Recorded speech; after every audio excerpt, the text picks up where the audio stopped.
ভয়াবহ বন্যায় বিপর্যস্ত ইন্দোনেশিয়ার সুমাত্রা দ্বীপের উত্তরাঞ্চল। বেড়ে চলেছে মৃতের সংখ্যা, এখনও নিখোঁজ বহু মানুষ।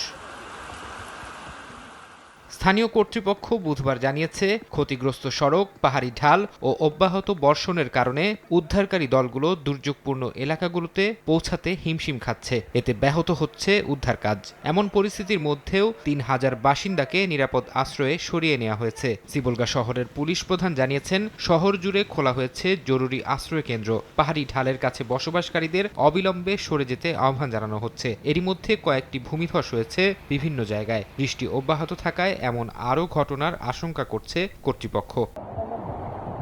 বন্যায় বিপর্যস্ত অবস্থা থাইল্যান্ডের দক্ষিণাঞ্চলের অন্তত 10টি প্রদেশের। মৃতের সংখ্যা বাড়ায় এবং আরও বৃষ্টিপাতের আশঙ্কায় রয়্যাল থাই আর্মি বুধবার হাটিয়াইয়ের একটি হাসপাতাল থেকে সংকটাপন্ন রোগীদের সরিয়ে নিয়েছে। হেলিকপ্টারের সহায়তায় রোগীদের সরানো হয় বলে জানিয়েছে স্থানীয় গণমাধ্যম। পরিস্থিতি মোকাবিলায় কাজ করছে সেনাবাহিনীও। বন্যায় প্রায় 10 লাখ মানুষ ক্ষতিগ্রস্ত হয়েছে বলে জানিয়েছে বিভিন্ন আন্তর্জাতিক গণমাধ্যম।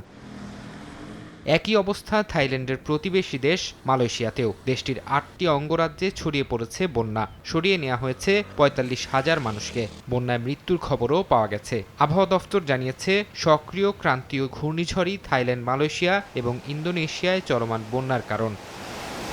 ফারহাদ চৌধুরী, সময় সংবাদ।